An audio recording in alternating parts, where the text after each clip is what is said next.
Hello, welcome to Geojit spotlight. Market സെപ്റ്റംബറിലെ ഉയർന്ന നിലയിൽ നിന്ന് 10% കറക്റ്റ് ചെയ്തപ്പോൾ അത് ഇൻവെസ്റ്റേഴ്സിൽ ഉണ്ടാക്കിയിട്ടുള്ള ഇമ്പാക്ട് ശ്രദ്ധേയമായിരുന്നു. പ്രത്യേകിച്ച് പുതിയ നിക്ഷേപകർ, കോവിഡ് ക്രാഷിന് ശേഷം മാർക്കറ്റിൽ വന്ന നിക്ഷേപകരിൽ പലരും വലിയ അങ്കലാപ്പിലാണ്. കഴിഞ്ഞ 10 ദിവസത്തിനുള്ളിൽ 2 ഇൻവെസ്റ്റർ എഡ്യൂക്കേഷൻ പ്രോഗ്രാംസ് ഞാൻ ചെയ്യുകയുണ്ടായി. അതിൽ പങ്കെടുത്ത നിക്ഷേപകരുടെ പ്രതികരണങ്ങളും ശ്രദ്ധിക്കുകയുണ്ടായി. ഇതിന്റെ വെളിച്ചത്തിലാണ് ചില കാര്യങ്ങൾ പറയുന്നത്. ആദ്യമായി 10% കറക്ഷൻ വളരെ സ്വാഭാവികമാണ്. ചരിത്രം പരിശോധിച്ചാൽ ഒരുവിധം എല്ലാ വർഷത്തിലും ഇത് സംഭവിക്കുന്നതാണ്. എന്നാൽ കോവിഡിന് ശേഷമുള്ള 4 വർഷങ്ങളിൽ കാര്യമായ കറക്ഷൻ ഉണ്ടായില്ല എന്നത് വസ്തുതയാണ്. അതിനോടൊപ്പം ഒരു കാര്യം പറയട്ടെ, മാർക്കറ്റ് കറക്ഷൻ എന്ന് പറയുന്നത് മെയിൻ ബെഞ്ച് മാർക്കിലുള്ള കറക്ഷനാണ്. അതായത് സെൻസെക്സ് അല്ലെങ്കിൽ നിഫ്റ്റിയിലുള്ള കറക്ഷൻ. പല സ്റ്റോക്സിലും അതിലധികം കറക്ഷൻ ഉണ്ടായിട്ടുണ്ട്.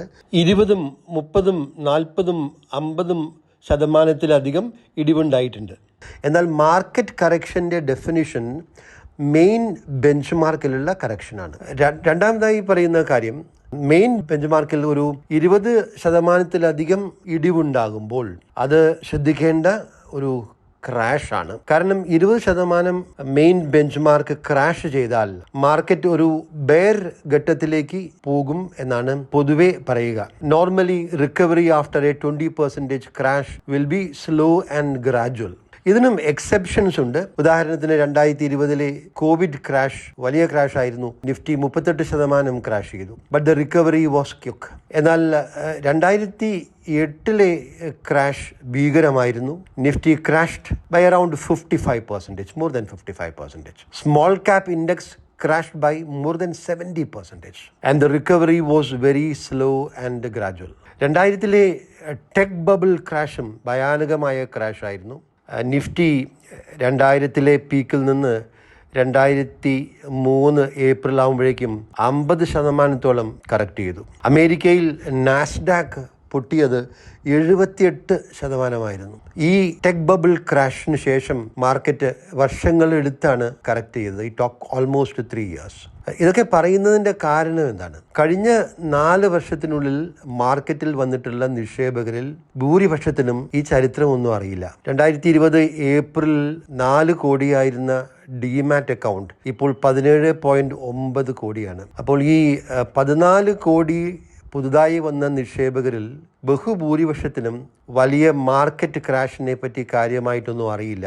അവരൊരു വലിയ മാർക്കറ്റ് ക്രാഷ് അനുഭവിച്ചിട്ടില്ല. പിന്നെ കേട്ടിട്ടുള്ള ഒരു നിരീക്ഷണം, മാർക്കറ്റ് കുറയുമ്പോൾ എന്തുകൊണ്ട് കുറഞ്ഞു എന്ന് പറയുന്നു, കയറുമ്പോൾ എന്തുകൊണ്ട് കയറി എന്ന് പറയുന്നു. ഇത് ശരിയാണ്, പക്ഷെ അങ്ങനെ പറയാനേ കഴിയൂ. ഒരു ഷോർട്ട് ടേം അനാലിസിസിൽ ആ തരത്തിലുള്ള അനാലിസിസേ സാധ്യമാവൂ. അടുത്ത ആഴ്ച മാർക്കറ്റ് കറക്റ്റ് ചെയ്യും, 12% കറക്റ്റ് ചെയ്യും, അല്ലെങ്കിൽ 15% കറക്റ്റ് ചെയ്യും എന്ന് ആരെങ്കിലും പറഞ്ഞു കേട്ടിട്ടുണ്ടോ? പറയാനാവില്ല. പറയാൻ സാധിക്കും, പക്ഷേ ശരിയാവില്ല. Medium to long term trend എന്താകാനാണ് സാധ്യത എന്ന് മാത്രമേ പറയാനാകൂ. ഒരു 4 year ടൈം ഹൊറൈസൺ ഒരു നിക്ഷേപകനുണ്ടെങ്കിൽ ഇൻവെസ്റ്റ്മെന്റിൽ നിന്ന് 12 to 15% വരെ റിട്ടേൺ ലഭിക്കും എന്ന് പറയാനാകും. ഇത് മിക്കപ്പോഴും സംഭവിച്ചിട്ടുണ്ട്, ഇനിയും സംഭവിക്കും. അതുപോലെ ഏത് വ്യവസായങ്ങൾക്കാണ്, ഏത് മേഖലകൾക്കാണ് കൂടുതൽ സാധ്യതയുള്ളത് എന്ന് പറയാനാകും. അല്ലാതെ മാർക്കറ്റ് എപ്പോൾ കയറും, എപ്പോൾ കുറയും, എത്ര ശതമാനം കയറും, എത്ര ശതമാനം കുറയും എന്ന് ആർക്കും പറയാനാവില്ല. അതുകൊണ്ടാണ് വലിയ കോടിക്കണക്കിന് നിക്ഷേപമുള്ള നിക്ഷേപകരും സ്ഥാപനങ്ങളും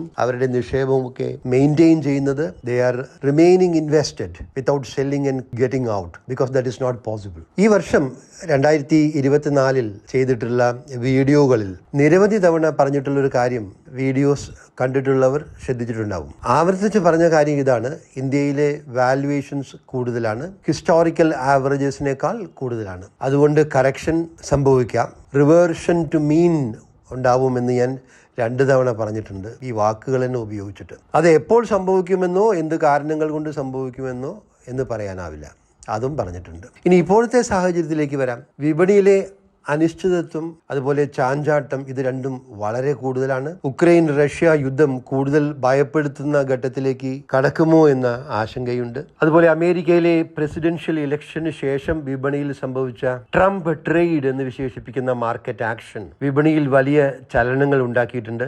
ഡോളർ ഇൻഡെക്സ് 106 മുകളിലേക്കും അമേരിക്കയിലെ 10-year ബോണ്ട് yield 4.4% മുകളിലേക്കും ഉയർന്നതിന് വലിയ ഇമ്പാക്റ്റ് ഉണ്ട്. സെൽ ഇന്ത്യ ബൈ ചൈന എന്ന FII ട്രേഡ് അവസാനിച്ചപ്പോൾ പിന്നീട് സംഭവിച്ചത് sell other markets and buy US എന്നതായിരുന്നു.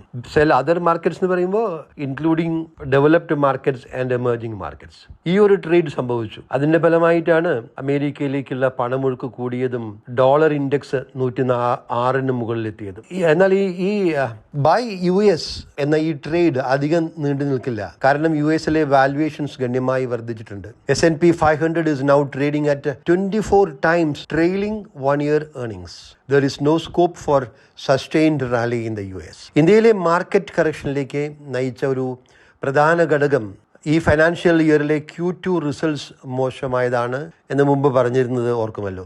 കഴിഞ്ഞ 12ഓളം ക്വാർട്ടേഴ്സിലെ തുടർച്ചയായി ഉയർന്നിരുന്ന ഏർണിങ്സ് ഗ്രോത്തിന്റെ ട്രെൻഡ് പെട്ടെന്ന് മാറുകയാണ് ഉണ്ടായത്. Q3 റിസൾട്ട്സോടെ ഭാവിയിൽ സാഹചര്യം മാറുകയോ അതോടൊപ്പം മറ്റ് ലീഡിംഗ് ഇൻഡിക്കേറ്റേഴ്സിലും അനുകൂലമായ മാറ്റങ്ങൾ ഉണ്ടാവുകയോ ചെയ്താൽ അതിനർത്ഥം ഏർണിങ്സ് റിക്കവറി സംഭവിക്കുമെന്നതാണ്.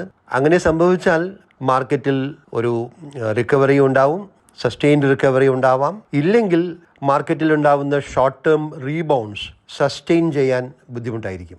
ഇപ്പോൾ ഇക്കോണമിയിൽ ഒരു ഡബിൾ സ്പീഡ് ട്രെൻഡ് കാണാം. ചില സെഗ്മെന്റ്സിൽ ഗ്രോത്ത് ഉണ്ട്.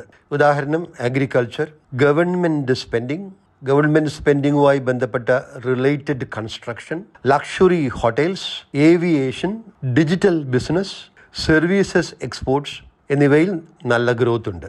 ബാങ്കിങ്ങിലും IT-യിലും ഭേദപ്പെട്ട ഗ്രോത്ത് ഉണ്ട്. എന്നാൽ ഓട്ടോമൊബൈൽസിന്റെ ചില segments, FMCG fast moving consumer goods, cement, metals, petroleum refining തുടങ്ങിയ സെഗ്മെന്റ്സിൽ വീക്ക്നെസ് ഉണ്ട്. ഹിന്ദുസ്ഥാൻ യൂണിലിവറിന്റെയും നെസ്ലയുടെയും Q2 റിസൾട്ട്സിനോടൊപ്പം ഉള്ള കമന്ററിയിൽ മാനേജ്മെന്റ് പറഞ്ഞത് there is weakness in urban demand എന്നാണ്. This is a new development. ഇക്കോണമിയിലെ ഈ ഡബിൾ സ്പീഡ് ട്രെൻഡ് അതുമായി ബന്ധപ്പെട്ട മേഖലകളിൽ ഇപ്പോൾ തന്നെ പ്രതിഫലിക്കുന്നുണ്ട്, ഇനിയും പ്രതിഫലിക്കും. നല്ല ഗ്രോത്തുള്ള മേഖലകളിൽ ഭേദപ്പെട്ട പ്രകടനം ഉണ്ടാവും. വിപണിയിൽ ശ്രദ്ധയോടെ നീങ്ങുക.